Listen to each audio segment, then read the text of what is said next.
Okay, so today I'm going to talk to you about PMS. And I'm going to talk to you about how you can take your patients who are feeling terrible.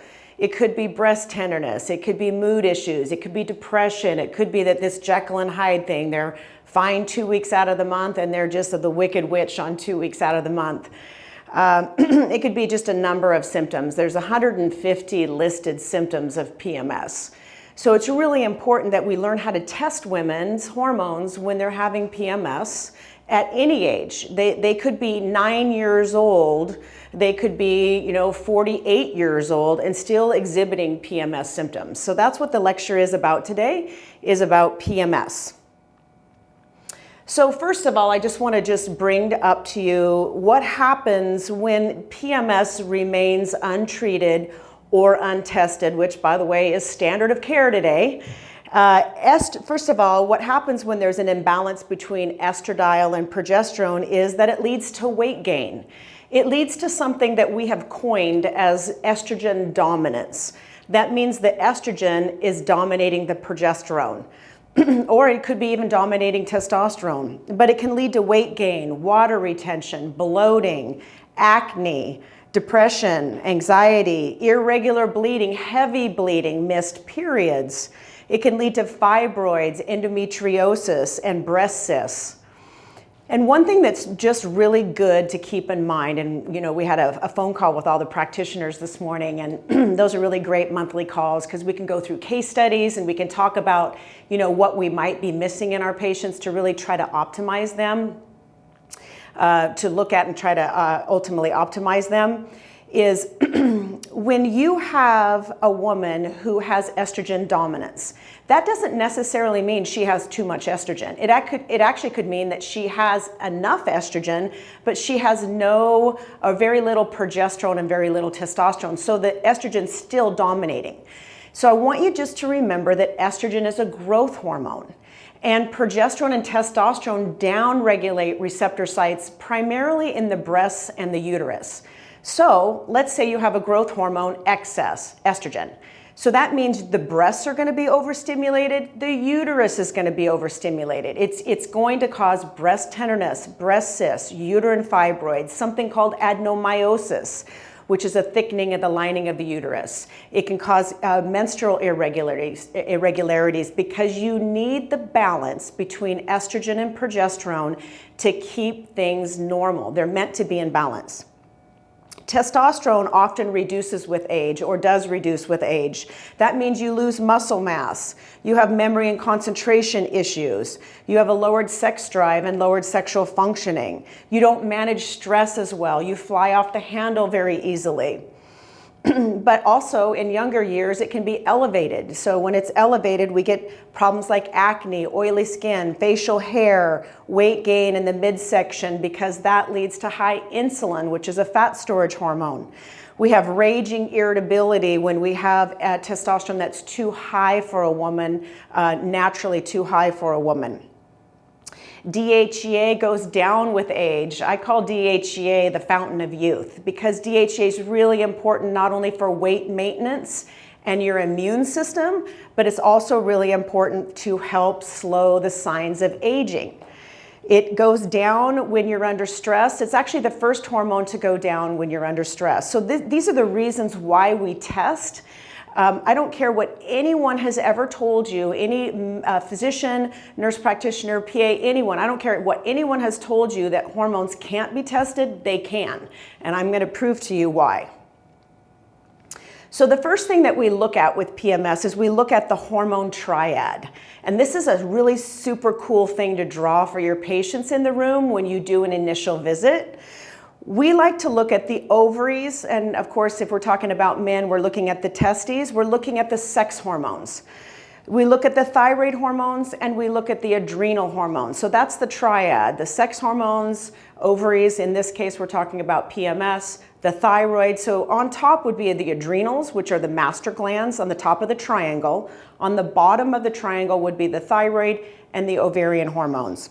And what we're trying to achieve here at One Peak is we're trying to get those hormones in balance with each other, because that's when women feel their best, and of course men too.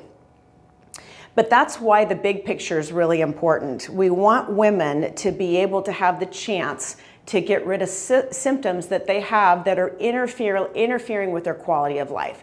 We want to give their life back to them, and we want to get them on the right wellness path. So these are some of the levels that we look at when we test hormones. Estradiol, progesterone and testosterone, and sex hormone binding globulin, these are the sex hormones. We don't look at DHT that much unless we're having a problem with the metabolization of testosterone. DHEA is an adrenal hormone, it's a stress hormone. We look at all three of the thyroid hormones, TSH, free T4, and free T3. We don't just order a TSH. We want to look at what is the brain saying to the thyroid, but we also want to know what's circulating in the body, which is the T4 and T3. These are thyroid circulating hormones.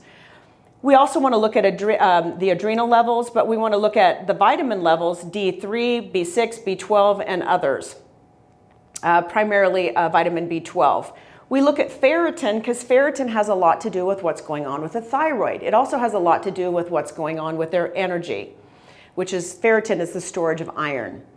And then we look at lipids and chemistry. The other test that we order is cortisol, which is an adrenal hormone.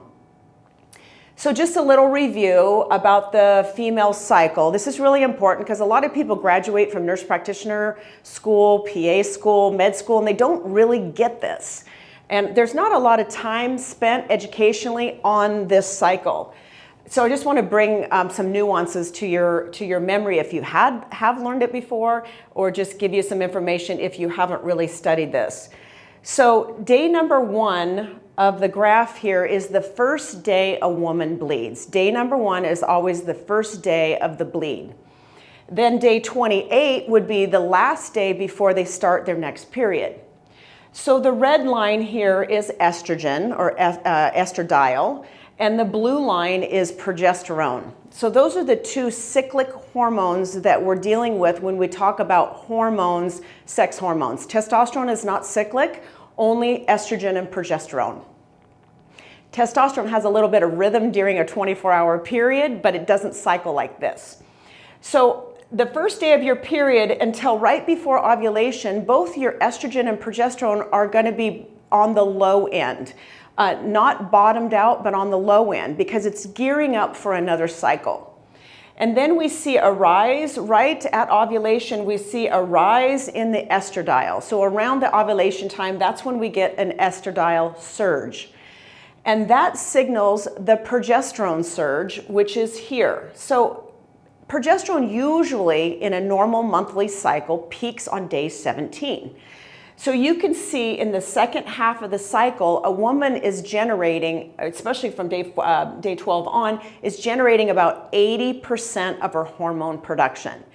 That's why we like to test in this phase of the cycle. We want to see how much progesterone is this woman producing during a progesterone surge. So that's why we test here. Now, I'm going to get into this in a minute. About the testing time. You can still test a woman in, this is called the follicular phase. The follicles are being formed, the eggs are being formed. You can still test here, but the problem is that you're not going to really be able to evaluate what that woman needs as much as you would here, for obvious reasons. So I just want to bring that to your attention. This is what we're looking at. Day number 1 is the first day you bleed. Around day 12, you're ovulating. Around day 17, you're peaking on progesterone. So those are sort of landmarks to keep in mind. So what's not normal? Let me just tell you what is not normal. What's not normal is, and it will cause problems with the period, it will cause more PMS, it will cause symptoms like breast tenderness, irregular bleeding, heavy bleeding, and it will stimulate all of those receptor sites that we're not interested in stimulating or growing, like uterus and breasts. So you have the ovulation curve here, which is a little blunted. So stress can cause a woman not to ovulate, but she still has a period every month. And that's kind of like mind-blowing for some people, that you can have a period, but you don't release an egg. Like, how is that happening? But it does. And women can go years without ovulating every single month. So this curve is actually somewhat blunted, which then causes a blunting of the progesterone curve. So you can see that she doesn't have a good peak of progesterone. So what this leads to, and then what happens is the estrogen just completely flatlines here. So this can lead to an increased risk of breast cancer because you have a lot of stimulation of estrogen and not enough stimulation of progesterone. So the woman's in growth mode. It's stimulating the breast receptor sites. It's stimulating the uterine receptor sites. We don't want our patients to be estrogen dominant. This can also lead to PMS because they're not getting enough progesterone, and this is our mood hormone. So this is why we have to test women to figure out what's going on. So let's just talk about the symptoms of PMS. Like I said earlier, there's 150 symptoms and consequences and signs of PMS. We'll just go through the most obvious ones, and you can see them on the list here. Everybody thinks about PMS as just kind of somebody that's a little bit ragey, a little bit irritable, not getting along with people, flying off the handle, Jekyll and Hyde. But really, there's a lot more to it. We also have problems with appetite changes. Women have wicked cravings when they're not balanced in the PMS time frame. They have troubles falling asleep. That previous slide where I just showed you, this flat line of estrogen right here can cause hot flashes, night sweats, almost like they're in menopause 5 days a month. We also have social withdrawal. A lot of women just don't want to be touched. They don't want to talk to anyone. They don't want to go anywhere, which drives their partners crazy. Poor concentration. All of a sudden their brain was great in the first 2 weeks of the month, and then it's complete mush in the second 2 weeks of the month. Joint and muscle pain. This is a pretty classic sign of low progesterone and estrogen dominance. Headaches. We have women that have seizures before their periods that have seen multiple neurologists and are on multiple medications, and nobody thought to test the hormones. If you balance the hormones, a woman who's getting seizures on a regular basis or migraine headaches, you can get rid of this problem if you just balance them and test them. Weight gain, fluid retention, abdominal bloating, breast tenderness, acne flare-ups is very common, and constipation and diarrhea. We know that you have, another one that's on here is heart fibrillation, fluttering, tachycardia. The progesterone actually causes relaxation in the cardiac muscle. So we see problems with heart irregularities even in PMS. This can all be fixed by just treating the patient with a bioidentical progesterone. We also see problems with constipation, irritable bowel, and when there's any kind of cycle to those symptoms, like when you get a history on your patients and you tell them or you ask them, okay, you're getting these irritable bowel flare-ups and it seems to be happening in the 2 weeks leading up to your period. If you really tease that out with them, you'll find out that this has a lot to do with lack of progesterone. Progesterone has receptor sites all through the gut and through the colon. So there's a very good healing of the gut and colon when you just restore their progesterone levels when they're deficient. So why is PMS getting worse today? I could spend an hour just on this one slide, but I won't. The main reason that PMS is getting worse today is because our diet. Diet is probably at least 50% of the problem. I remember years ago when I first went out on my own in 1994, I opened up my first practice, and I was endorsing the low glycemic eating plan, low sugar, low flour, balancing the glucose levels, lowering the insulin levels, and getting completely away from the food pyramid. I had attended a very large 5,000 member lecture in San Francisco just shortly before I opened up my practice, which was kind of one of the jumping off points for me of understanding the connection between nutrition and hormone balance. And I'll never forget sitting in this huge room and the PhD nutritionist biochemist was talking, and he said, I would like anyone in the room to raise their hand if you can cite or know or have any idea of any research that's ever been done on the food pyramid. And of course, I kind of thought about it sitting there, and I wasn't going to raise my hand because I didn't know of any. Not one person in the entire room, 5,000 people, raised their hand. And it really hit me thinking about how we just develop something worldwide or nationwide, and we launch it, and we don't really think about the consequences as it pertains to the whole body. And it was never even studied. There's no scientific research to back the US RDA food pyramid. And that just really kind of blew me away.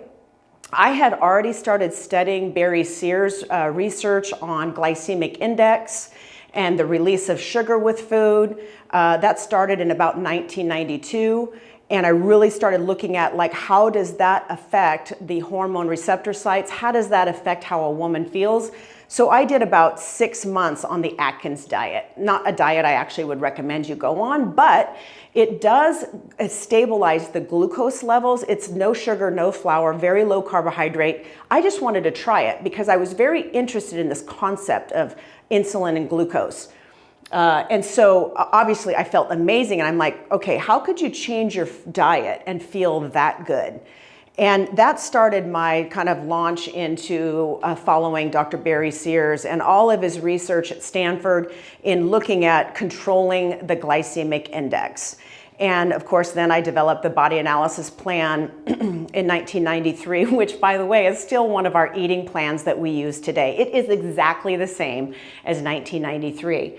There's so much good research behind stabilizing the glucose level, but this is one of the reasons why we have a problem today, is because if you look at our diet today, it is sugar and flour and starch laden. They're comfort foods, they're happy foods. It causes an imbalance in the cortisol rhythm because when you're firing glucose all day long, it also fires cortisol, which leads to exhaustion. It leads to weight gain. It raises insulin, and your insulin becomes insensitive after a while, and you start making more and more insulin, which is a fat storage hormone around the middle part of your body. You store more fat around the middle part of your body, your fat cells store toxins. They also cause a hormone imbalance because they release estrogen.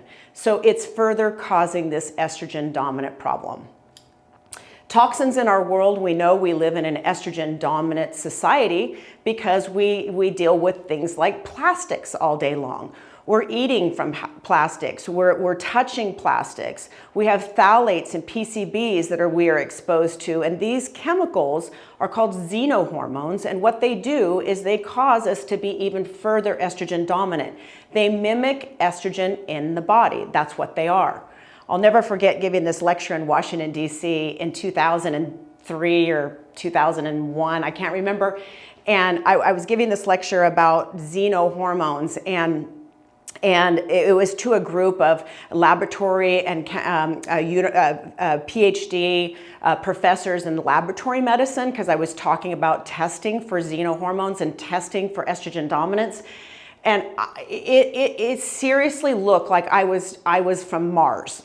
The room was filled with all these scientists, and they looked at me like I had completely fallen off the face of the earth.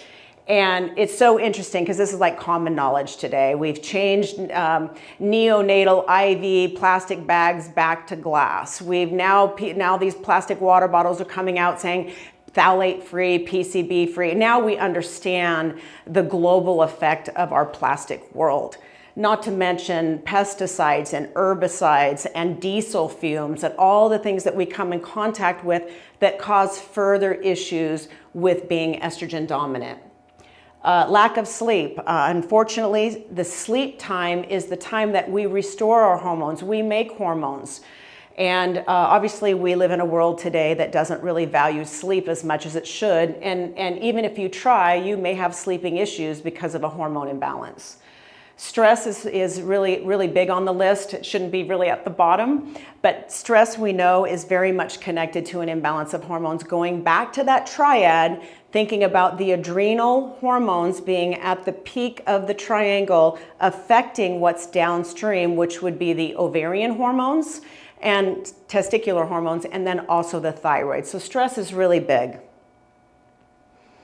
So how can you test a woman that has PMS? I always get just such a kick out of physicians telling their patients and practitioners telling their patients, your hormones are changing every day. There's no way that you can test a woman's hormones because they're always changing and it doesn't matter. That's actually not true. The reason why it's not true is for 50 plus years now, we've had the test estradiol, and the serum test progesterone. These are laboratory tests that have been around many, many, many years, many decades. So on those tests, and I'll show you this in a minute, there is a normal reference range for every phase of the cycle. So you can test somebody at any phase of this cycle, and on the laboratory test, it gives you a reference range. It doesn't necessarily mean that's the optimal range, but that's just proof right there. Why do we have a laboratory test with an optimal reference range for any part of this menstrual cycle, but patients are being told they can't test their hormones? I think that's sort of interesting. So again, this goes back to what I was saying earlier, is this is where we want to test, is anywhere in this luteal phase. Optimally, it would be 16 to 20, 21, because you're trying to catch this peak to see if they're even having one. And you're trying to see if the estrogen's staying too high. So right here would be the best. But it's hard when patients are traveling to come to our clinics and they may not be able to get in at the right time. Sometimes we can't time it perfectly.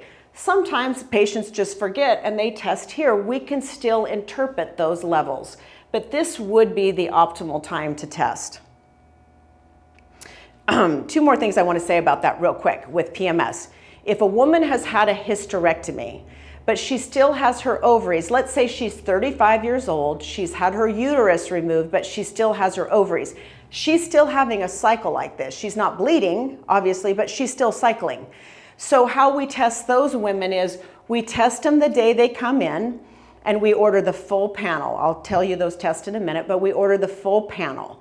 And then we have them come back 2 weeks later and we have them get just estradiol and progesterone, because those are the only two hormones that cycle. So what that does is, let's say she came in on day 4, but we don't know it's day 4 because she's not having a period. She's had a hysterectomy. But let's just say hypothetically she came in on day 4. If she came in 2 weeks later, we're going to catch her in this phase of the cycle. So it gives us a picture of both phases of the cycle to see what her hormones are doing, because they don't know where they're at in the cycle. So I just wanted to bring that up, that's how we test women for PMS that have had a hysterectomy, but they're still cycling because they have their ovaries. So I just want to talk just a minute about this. This is not super relevant to treating PMS, but it's interesting, and you should know it if you want to understand hormones. There's actually 3 different types of hormones. There's estradiol, which is the main hormone that's produced in the reproductive year. So as long as you're having periods from age 8, whenever you start, till the time you go in menopause, your primary hormone you're producing is estradiol. Estriol is the weakest of the 3 hormones, and it's produced during pregnancy. Estrone is the dominant hormone during menopause, and probably the one that we're least interested in maintaining a level of. We're most interested in estradiol, and we'll talk about estriol also. Got to get my coffee fix. By the way, I have nothing against coffee. Okay, so estradiol, just to let you know, because this is important when I start helping you with laboratory reviews, estradiol is called E2, the number 2. Estriol is called E3, number 3.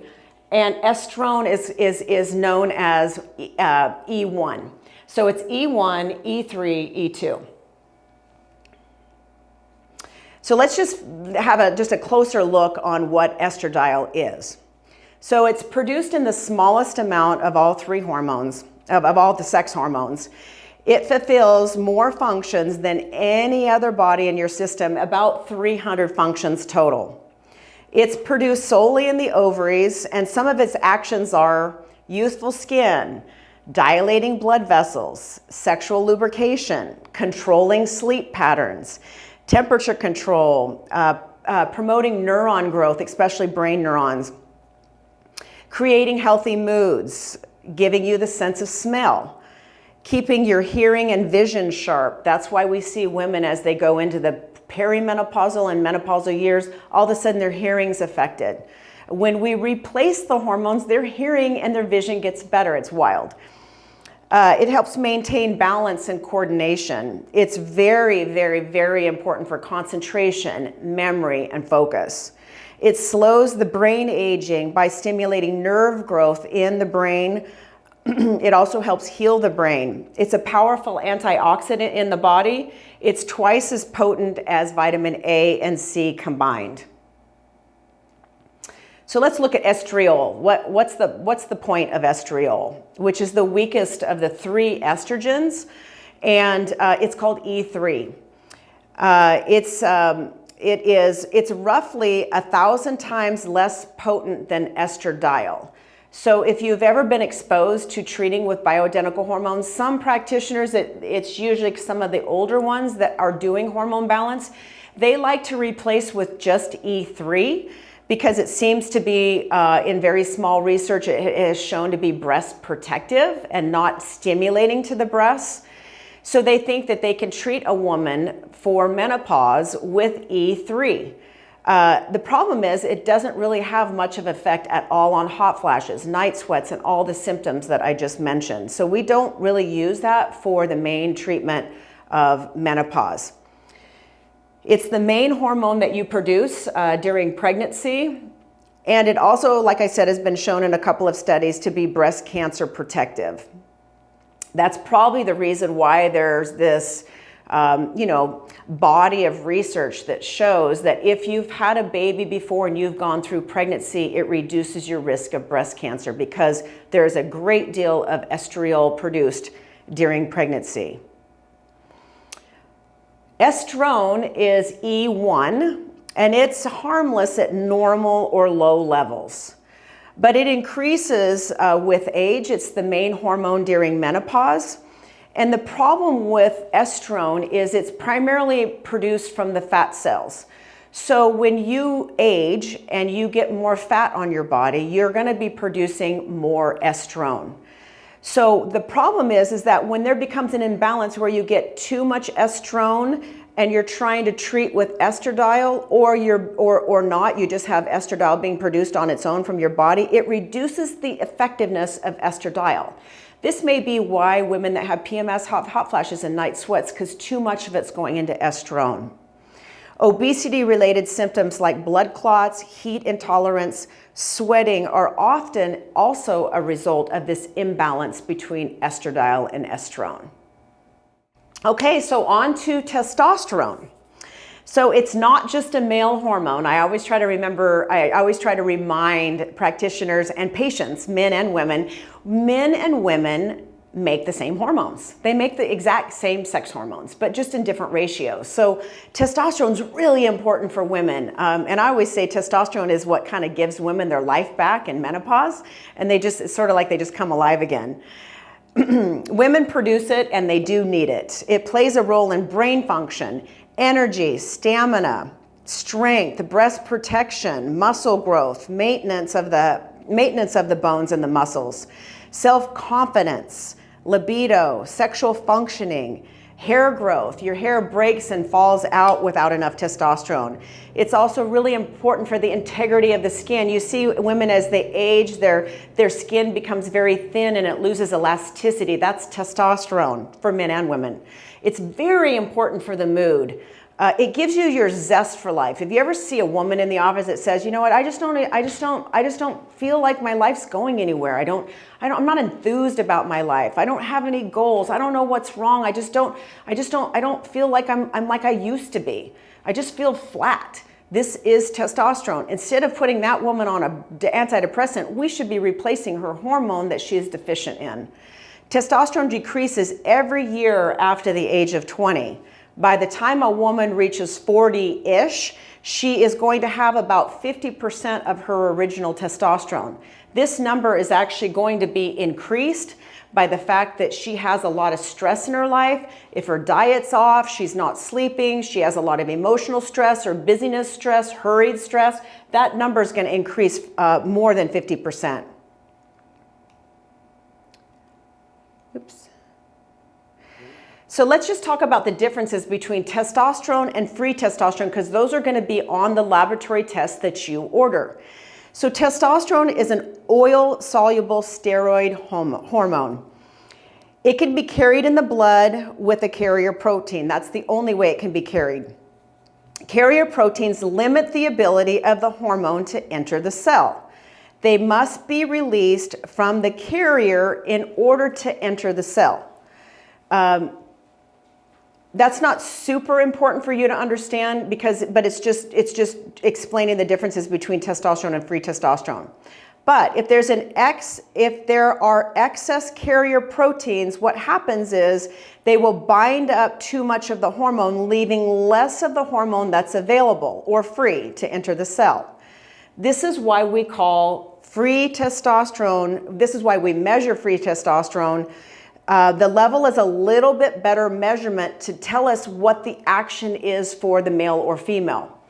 So the total testosterone is measuring all the testosterone in your body, but the free testosterone is really what's available at the cellular site.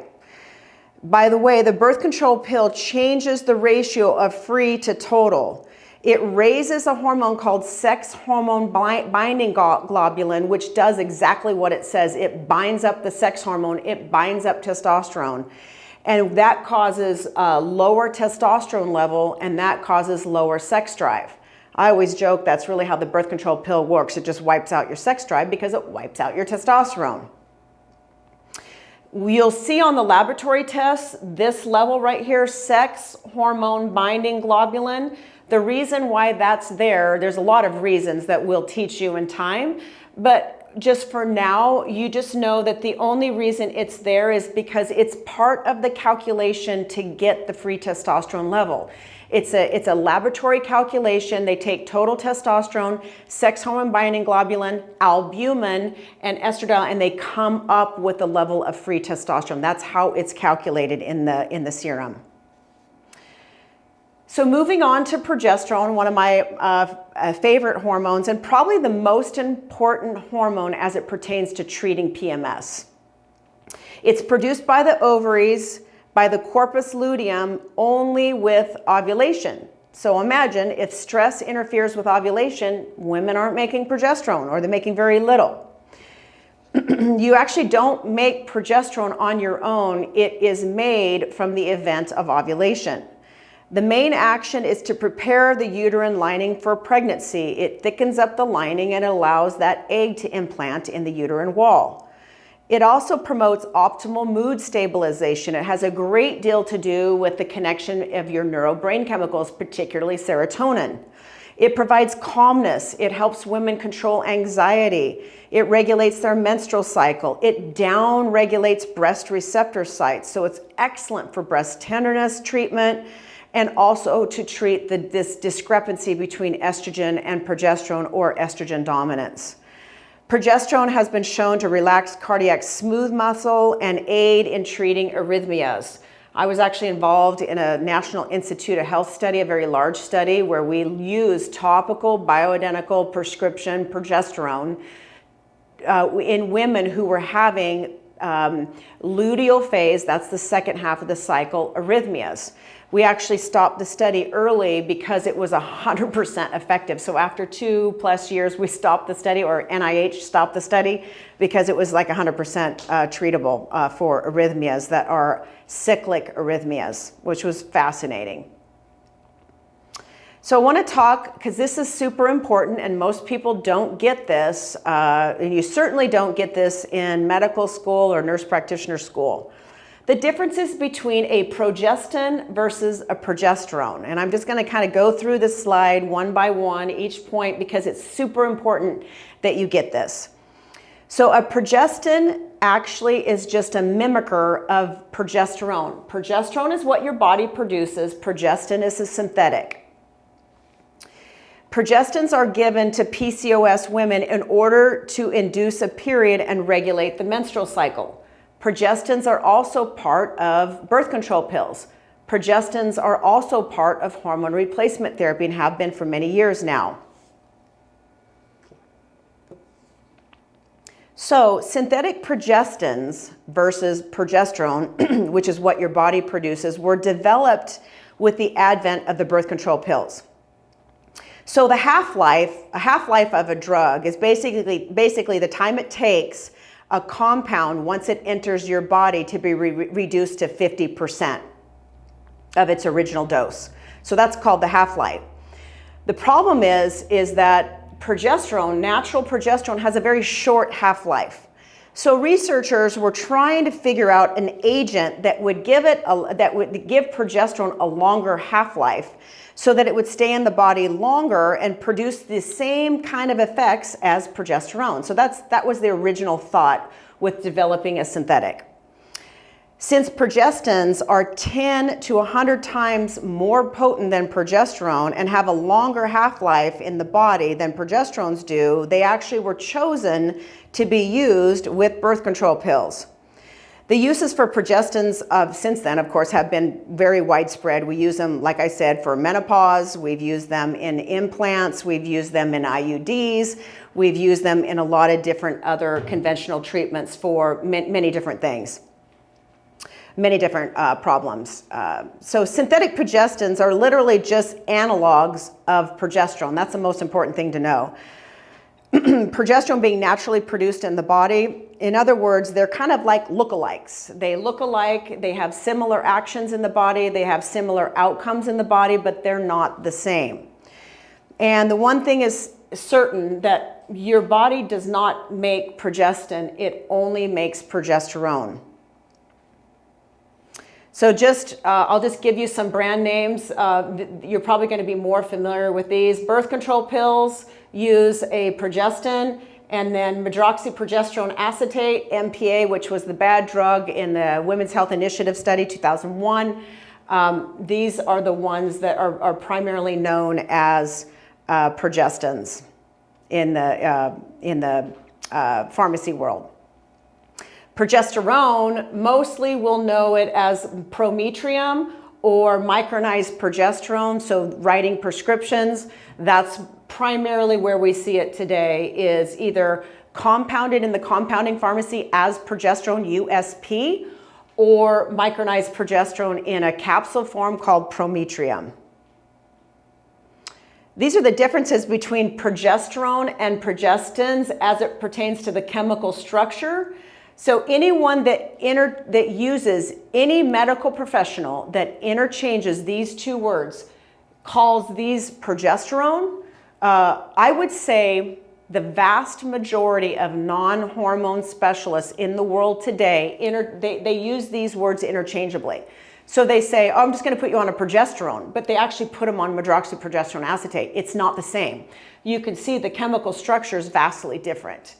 This is a chemical structure of a different progestin that is used in Yasmin. So progestins versus progesterone, what's the take-home message here? The changes in the molecular configuration of a chemical compound, such as the differences between progestins and progesterones, means that it can have drastic differences in the body. And it can have drastic long-term outcomes in the body that we really, as a medical community, have not really looked at that much. While hormone replacement therapy with progesterone causes a little, if any, negative effects, which I really hardly ever see in the medical office, anyone having any problems with progesterone, if anything, it causes sleepiness. That's why we have you take it at night. Patients take it at night. But some of the potential side effects of synthetic progestins include this. This is all documented research. We know the use of progestin causes these side effects. But isn't it interesting that we have no scientific literature today that shows that progesterone, which naturally occurs in your body, has any of these side effects? We don't have any research to show that. So if we had a choice between these two prescriptions, why would we give a woman progestin? And if we did give her the birth control pill, which a lot of our patients are on birth control pill, why not give her some progesterone to go with it so you save the loss of progesterone in that patient? And I'm going to get to that in a minute.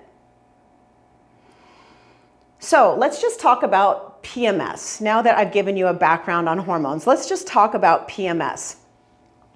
First of all, we want to get a really good history. When a woman comes in, we have great history forms that they fill out, detailed symptom forms, so we know exactly how they're feeling. We want to know all of these history points. I mean, this is pretty obvious. We want to know, most importantly, what kind of food are they eating? What is their diet? Because we know now the connection between food and hormones. We want to know their stress level. We want to know what's going on with their sleep patterns. What supplements are they taking? Just even lavender. We'll just use lavender as an herb to talk about. Lavender, excessive exposure to lavender, and people do funny things, right? They find out that lavender causes relaxation and they're having some anxiety. So all of a sudden they're putting essential oils all over their body. They're inhaling lavender. They got lavender baths. They got lavender sachets. They got lavender room sprays. They got lavender everywhere. Well, lavender actually can increase estrogen in the body, but they have no idea. So these kind of things are really important to tease out in the history. So then we actually want to test the hormones, preferably in the second half of the cycle. At least from day 14 on would be the best time. 14 to 16, somewhere past that point would be ideal. Again, not a complete disaster if they don't, but that's the best time. So these are the hormones that we're looking at. Estradiol, progesterone, testosterone. Sex hormone binding globulin just automatically gets added to the test when we look at testosterone because you're measuring free and total. DHEA, all of the thyroid hormones. We're looking at the adrenal hormones. We don't always order pregnenolone. Sometimes we do. I will get into that later. Iron, storage of iron, which is ferritin, the vitamin levels, and then we do some general chemistries also.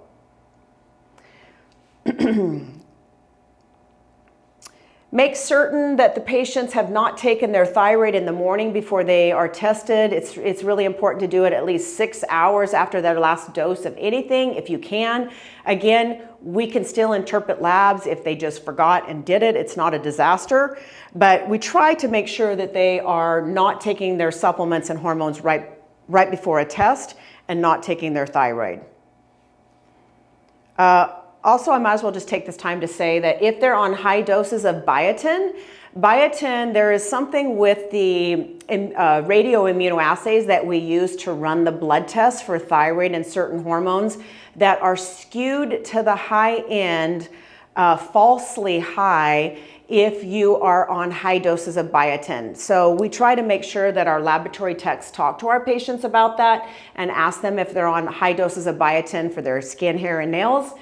Because it can cause a false high in thyroid and a false high on some hormones. So what do you do at the first visit? You take this history, you find out where they're at in their cycle, you know what's going on. You talk a little bit about why it's important to get your diet under control. You convince your patient that 50% of their recovery from PMS symptoms is going to be changing the diet. So we have fitness nutritional advisors that are in our office. They're educators. And we want our patients to go visit them and then come see us afterwards because those educators are extensions to our medical providers in the office. We want our patients to change their diet, and we don't want to spend 45 minutes in the room trying to explain what they're going to eat every day. We want our nutritional educators to be an extension for us, and that's exactly what they are. So we talk about that at the first visit. We say, we got to get your diet under control. We cannot have you having a bagel when you get out of bed in the morning. We can't have you eating starch all day long or being a vegan or a vegetarian that all you do is eat starch. Totally fine to be a vegan or vegetarian, but you have to have protein and the balance of nutrients in your diet. That's super important for recovery. We want to talk about supplements. I often at the very first visit get them set up with our fitness nutritional advisor in our office, but I also give them some supplements. I know I'm going to test them that day, so not a problem for me to give them supplements. If they've got really bad mood issues, I'm going to give them the mood supplement. It's amino acids, super safe, very easy to use. It works the first night they take it. I never would put somebody on antidepressant without trying some of these things first, unless it was a dire situation that needed to be treated. I also would draw them in the office that day, and then I would set up a follow-up visit to see them in the next 1 to 2 weeks to go over the lab tests. So in the first visit, I might do things like put them on some B complex. We know that B vitamins are precursors to the neurotransmitters in the brain, serotonin, dopamine, norepinephrine. You need B vitamins in your system in order to make those neurobrain chemicals. If you're on the birth control pill or many other medications, it leaches B from your system. So they're already coming in B deficient. So why not put them on some B vitamins, have them take them with food? Fish oil is very healing for the brain. It's also excellent for the mood. Calcium, magnesium, if they're not sleeping or using a sleep supplement. We have excellent sleep supplements, again, amino acid based. We use stress AM and stress PM to help rebalance the cortisol rhythm if you see a patient that has really bad stress issues when they come in. So this would be some of the things we would go over in the initial visit. The second visit, this is what we go over in the second visit. So this is what the laboratory test results would look like. We don't have any patient results here. I just want to show you what it looks like. So every level that we draw is over here. We're going to use these as an example. This is the reference range that actually is printed on the laboratory test, and we have our own in-house laboratory that we run all of the most sensitive radio immunoassays. We have the most sensitive machine in the world to run hormone levels on, which I love.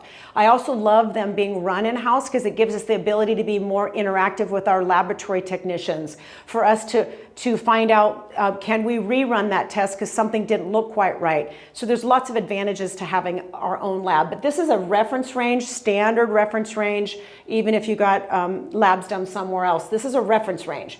But this is the ideal optimal range for any of these levels that was based on research. So this is actually what we're trying to get a patient to get them to recover from their symptoms. Reference range, ideal range. So let's take a woman on birth control pills. Let's just say that she general depression, postpartum depression, depression with anxiety, somebody that has Alzheimer's. What do general depression, postpartum depression, anxiety disorders, Alzheimer's, dementia, all have to do with birth control pills?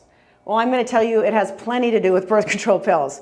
Birth control pills have been associated with harmful effects of the brain, beginning with mood changes, loss of sex drive, blunting the testosterone, commonly found in PMS, ending up with a full-blown clinical depression. We see lots of women on combination birth control pills and antidepressants, which makes the testosterone even worse, much, much lower.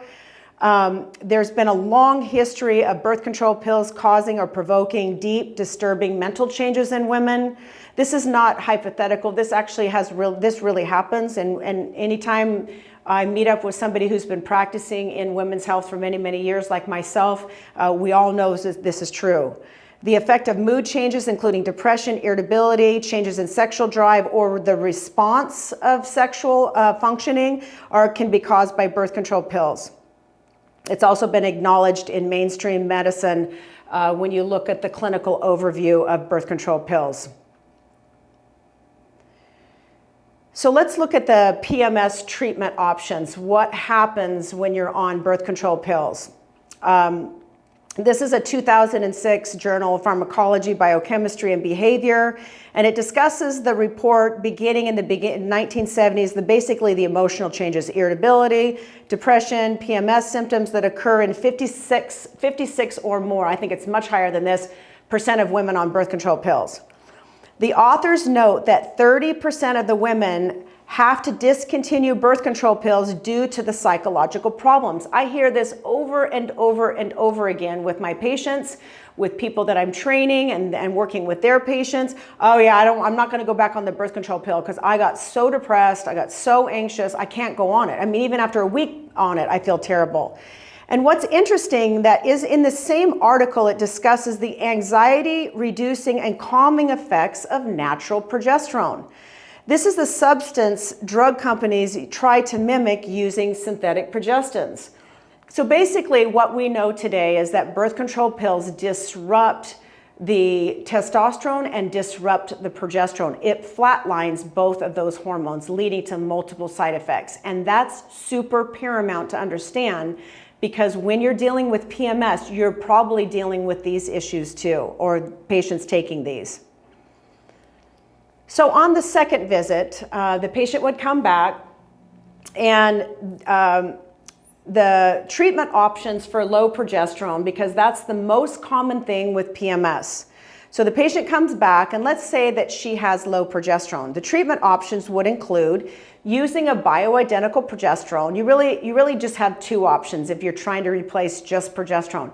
You have a commercial grade progesterone, which is available at any pharmacy in a pill form only, that you can prescribe. It only comes in 2 doses, 100 milligrams and 200 milligrams. So they can take a pill, any pharmacy, Walgreens, CVS, Costco, anywhere.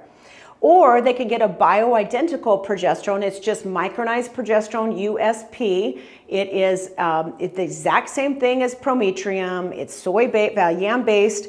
And you can get it in a lot of different forms, because the pharmacist is trained to put this micronized progesterone in any form that works best for the patient. It could be a cream that you rub on your skin that brings your level right up. We know that medicine absorbs through the skin. We have patches, we have gels, we have creams. We know it absorbs through the skin. Troches that go underneath your tongue, sublingual. You can do drops underneath your tongue. You can use a vaginal insert, which is great for bleeding issues. And again, you can use the Prometrium capsules that are commercial grade.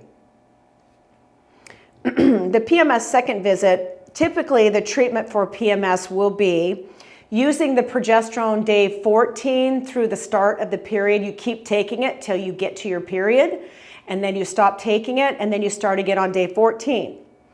So 14 days is 14 days from day 1 of your period, because remember, day 1 is always the first day of your period. So days 14, we call it the luteal phase, the second half of the cycle. That's when the body normally makes most of its progesterone. But you can also use progesterone every single night and have them just stop with their period and just stay off of it 7 days a month. You can also use progesterone 3 weeks a month, or you can use it just 1 week before the period. We even have some patients that are completely fine except for 3 days before their period, and they leave that progesterone right on their nightstand, and when they start getting a little crazy or very symptomatic, I say crazy because the patients use that word too, and I've used that word for myself. When you start feeling that way, you would start using the progesterone right then, and just use it till you get your period. So there's lots of different ways that are perfectly acceptable to use progesterone.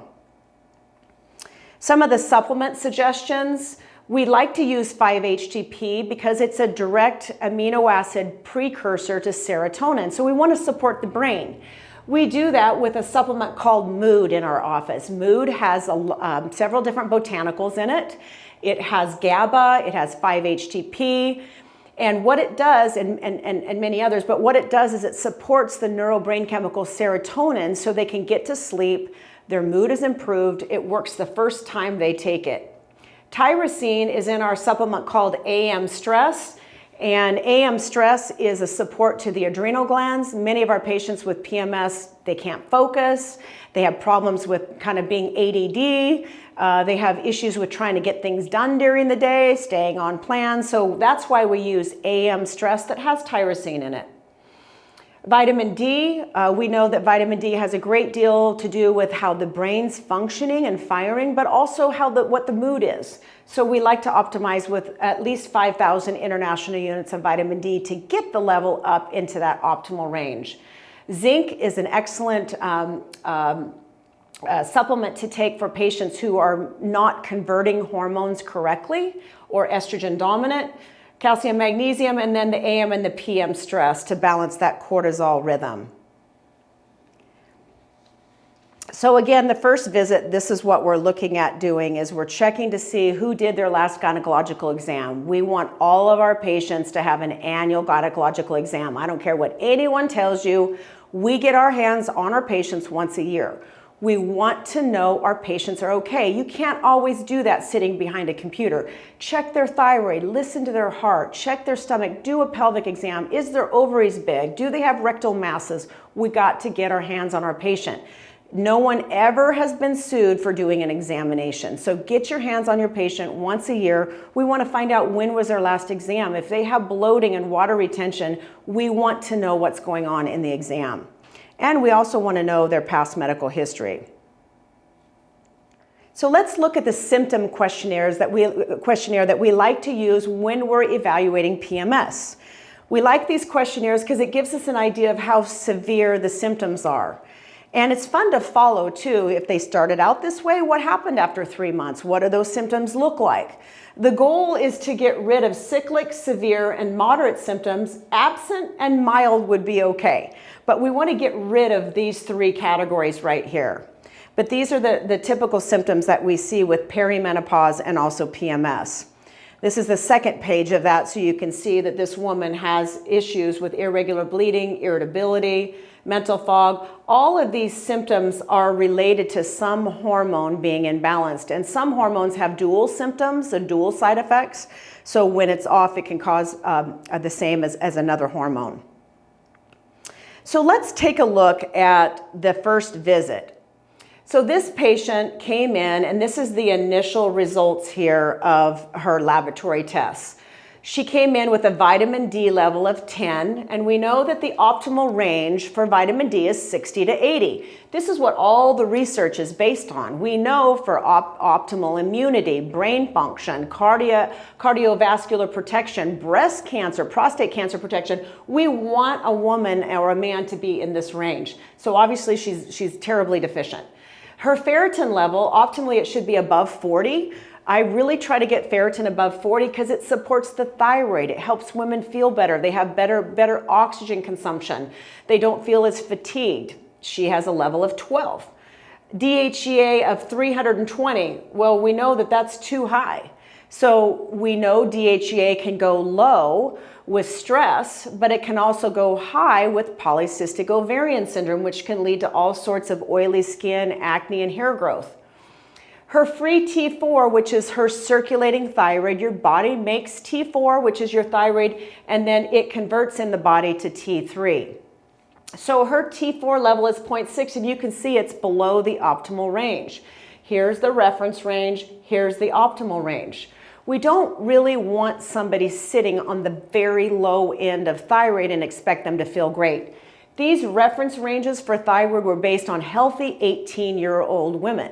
So if you're dealing with a 48-year-old not healthy woman, I'm not sure you want her sitting at a free T4 of 0.6. I think you can hear what I'm saying. You can do the math on that.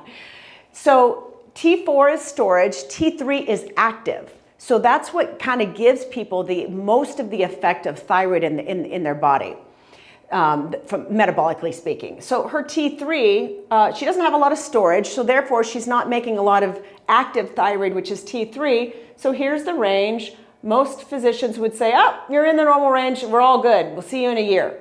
But we wouldn't say that because we don't want a woman teetering on the low end of normal. We want them to be in the optimal range, so if they have an extremely stressful day, this number can get lower. Just remember, these results are 1 minute of 1 day, just a snapshot, right? So it's very possible that this woman's T3, the active thyroid, is dipping down below 2.5 on any other day. The reason why I think it actually is because this is how much the brain is saying to the thyroid gland. The pituitary is releasing TSH and it's saying, thyroid, make more hormone. It's like a thermostat. So the higher the TSH gets on this range here, the higher that gets on this range, the more likely it is that there are days that this woman's not producing enough thyroid hormone. So when you look at that picture on thyroid in that way, instead of just saying, oh, everything's good, you're all in the normal reference range, we'll see you later. If a woman has PMS, weight gain, water retention, mood issues, you can't leave anything on the table. You can't just think about estrogen and you can't just think about progesterone. We have to think about optimizing her thyroid. Her progesterone level in the luteal phase is only 0.6. It's almost 0. So if you look at the luteal phase, the reference range says 1.2 to 17, so it surges at 17 on day 17. We want it to be above 5.0. Ironically, this is the level that was evaluated by infertility specialists, researchers that showed that if you don't have a level above 5.0, you're probably not ovulating. So we want it to be above 5.0. Well, she's a long ways from that. No wonder she's having mood issues. Her estradiol level is 43, and you can see that in the follicular range for estrogen, that it's not in the optimal range. Not follicular, luteal range. It's not in the optimal range. It's below normal. And the reason why that is, we talked about estrogen dominance. I'll talk about this further because this patient actually has polycystic ovarian syndrome. And when progesterone drops, a lot of times it will drop out estrogen too. Progesterone is a precursor to estradiol. So sometimes estrogen goes high with lack of progesterone, but sometimes it drops off and goes low. Her free testosterone is 19.3, and you can see the reference range for testosterone is here on free, and here's where we want them optimally. Usually about 6.0. So she's much higher than that, and these two play off of each other. So when you get high testosterone in a menstruating woman, often you're going to see high insulin. So the treatment recommendations for this woman who just came in for PMS treatment, she just came in because she's just not feeling good, would be metformin or glucophage. That helps control the insulin. This is an all-point attack plan here because we don't want to leave anything on the table. We want to plug every single hole for this woman because you can't just throw one thing at this patient. You can see there's multiple levels that were off. We want to put her on glucophage or metformin. And we also want to treat with a micronized progesterone. We want to bring that progesterone up because it will fix the progesterone and it will fix the estrogen. So there's lots of different ways that we can do that, and we train you at One Peak Medical to understand dosing. We want to use vitamin D3, 5,000 international units to bring that level up. We might even start the first month using 2 5,000 international units a day with food. We might even give her a shot of vitamin D, 50,000 units, when she comes in at her second visit to go over her lab test results, and then still put her on vitamin D when she leaves so that she can get a little bit of a jump on her level and start feeling better. Sublingual B complex, we want to put her on the mood supplement.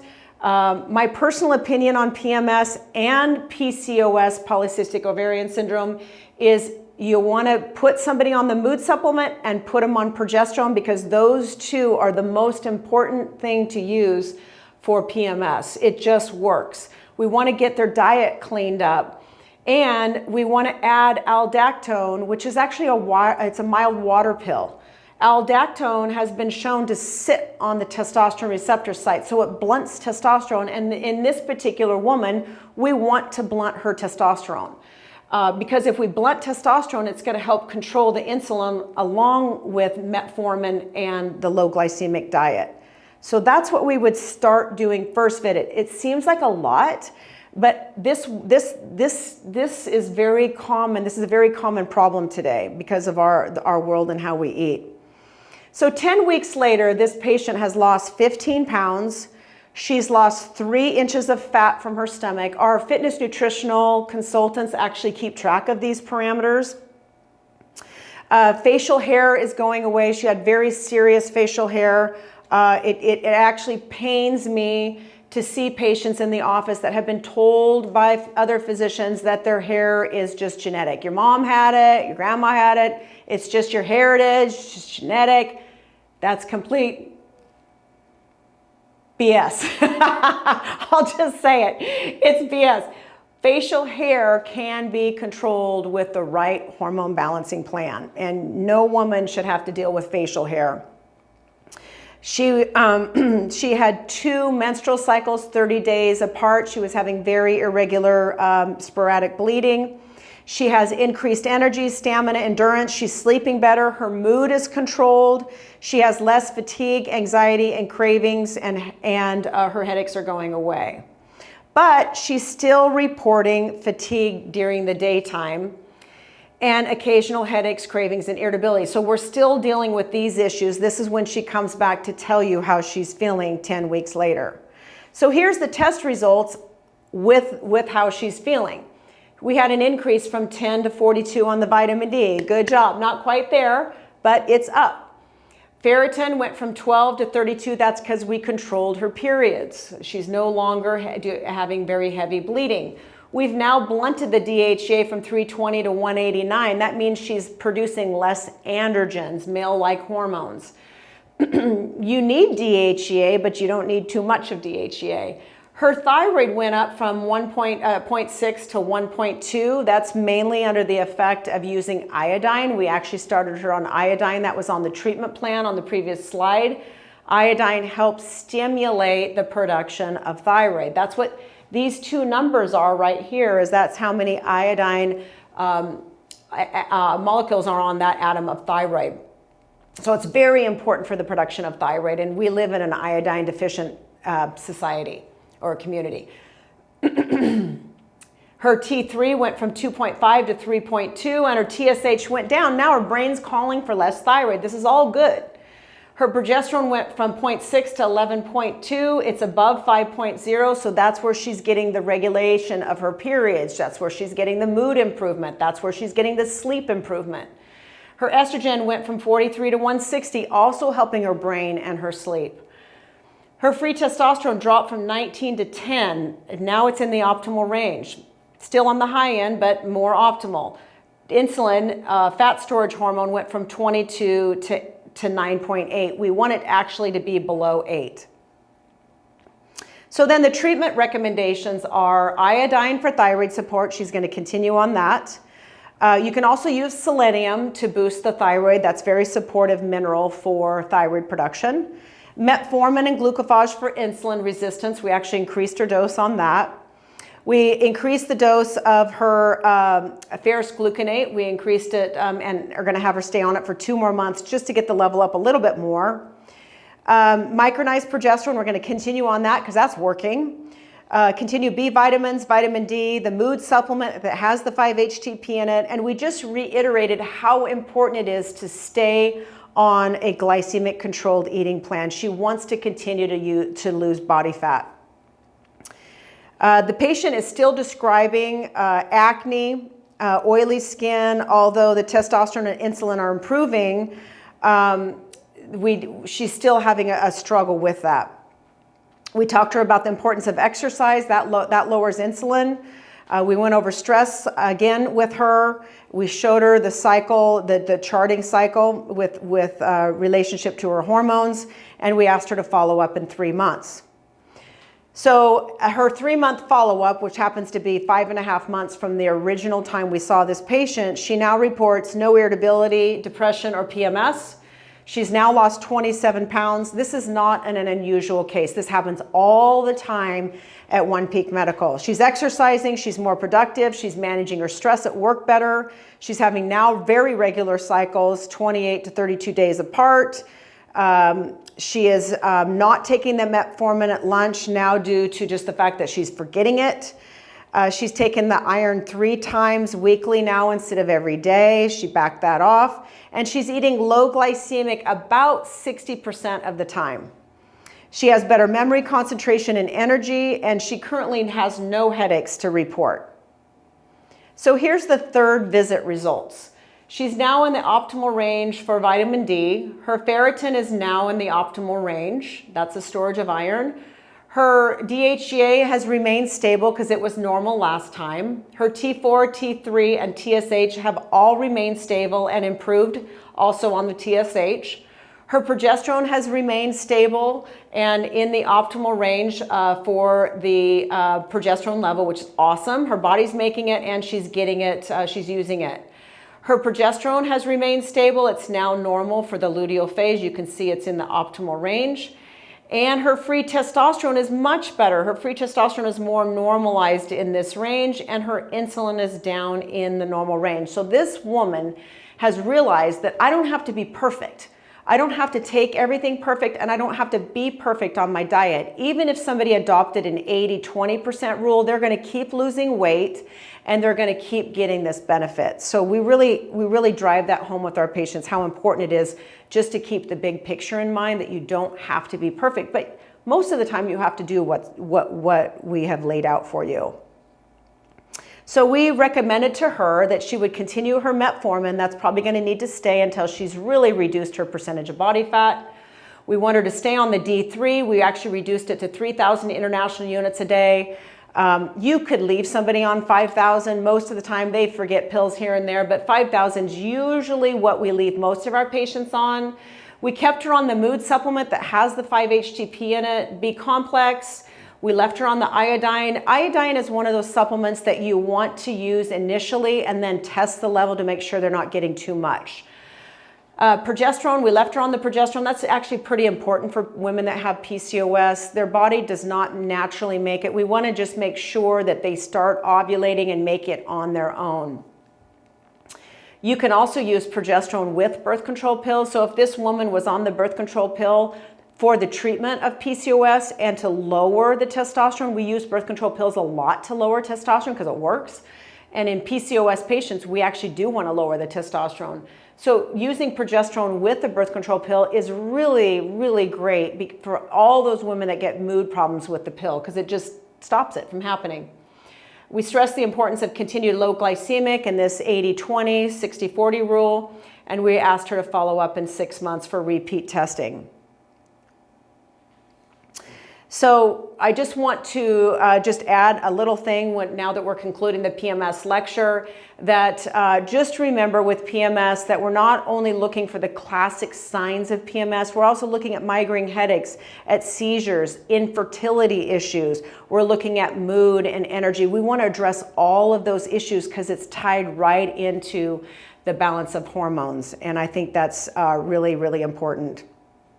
So just in review, when you're trying to obtain a diagnosis, it has to include all of these things on the intake. You can't just ask, okay, just tell me your symptoms. You really want to know all of these things because it helps develop a picture. When we see patients at one peak, I've always loved this. When we see patients at one peak, it's like we're putting a puzzle together. And all of these things are little pieces to the puzzle. It'll put your case together so your case can be solved by putting all these pieces together and solving the puzzle. And then our symptom review questionnaire, we want to know what's going on with the patient in these areas, and then the ordering of these tests. So all of these things are really important, and to get the whole picture, again, it's about treating the whole person, not just treating 1 or 2 laboratory tests or giving a prescription to a patient and saying, we'll see in 3 months. That's not what this medicine is about. It's about looking at the whole person and balancing every single thing that's either has an excess, a deficiency, or an imbalance between hormones. So thanks for listening to my PMS lecture. We'll see you next time.